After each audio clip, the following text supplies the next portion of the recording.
Io sono fra quelli che hanno sostenuto il referendum e l'ho fatto anche nel rispetto del senso del referendum, quindi come espressione popolare.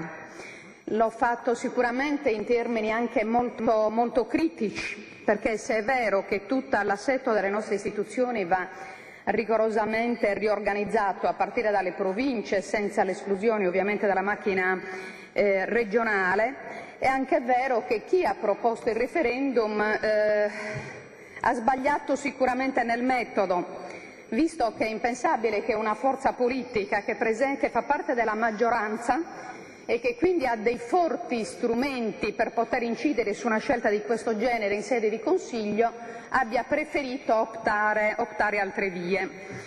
Per cui ci siamo chiesti in tanti perché questo processo politico non sia avvenuto in Consiglio regionale.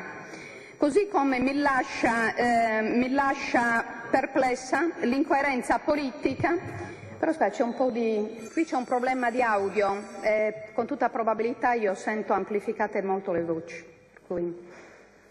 Quindi dico che mi lascia perplessa anche l'incoerenza politica nel vedere questi consiglieri che hanno promosso il referendum appellarsi a una volontà popolare, quindi propongono il referendum per l'abbattimento delle province per poi invece fare in modo o decidere in qualche maniera di affidare l'aspetto della soluzione dei problemi che sarebbero nati con la soppressione delle province a una sorta di comitato di cittadini che sinceramente non so di chi siano rappresentativi.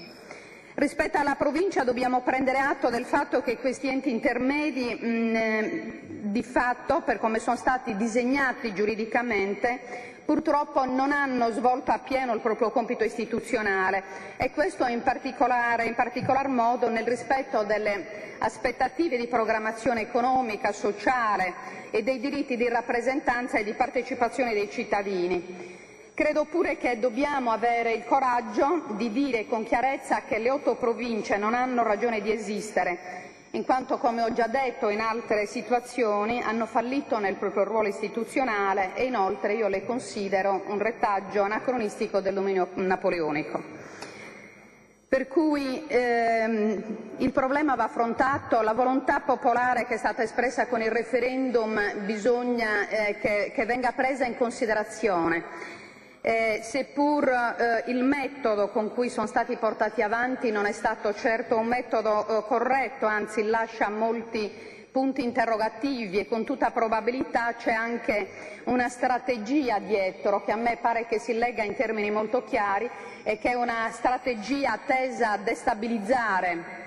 Quindi è una strategia che autodelegittima le istituzioni, per cui io credo che a questo punto in ogni caso, benché ci sia un po' la tendenza ad accelerare le dimissioni di questo Consiglio regionale, cosa che noi avremmo dovuto fare in tantissime occasioni e per molti problemi, io credo che proprio questa volta questo non debba avvenire, o perlomeno il Consiglio regionale non può dimettersi sino a quando non affronta e risolve questo marasma che è nato con la soppressione delle province. Quindi io auspico davvero in una legge che regolamenti questo passaggio e che lo faccia in termini chiaramente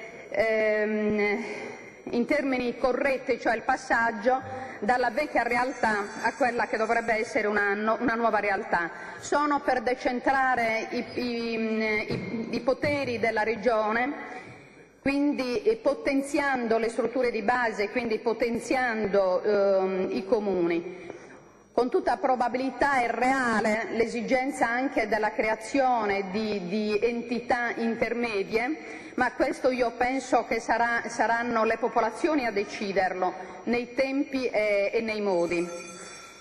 Un altro, forse potrebbe essere anche una provocazione, però sul fronte della decentralizzazione dei poteri della Regione io ad esempio proporrei un trasferimento degli uffici in sedi geografiche al centro della Sardegna.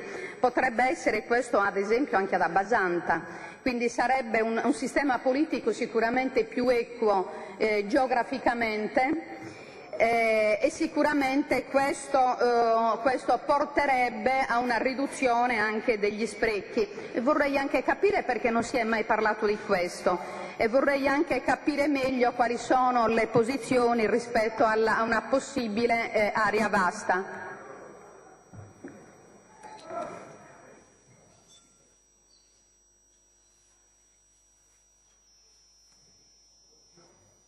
La seduta è sospesa. Prendere posto. Onorevole Zuncheddu, se vuol terminare il suo intervento.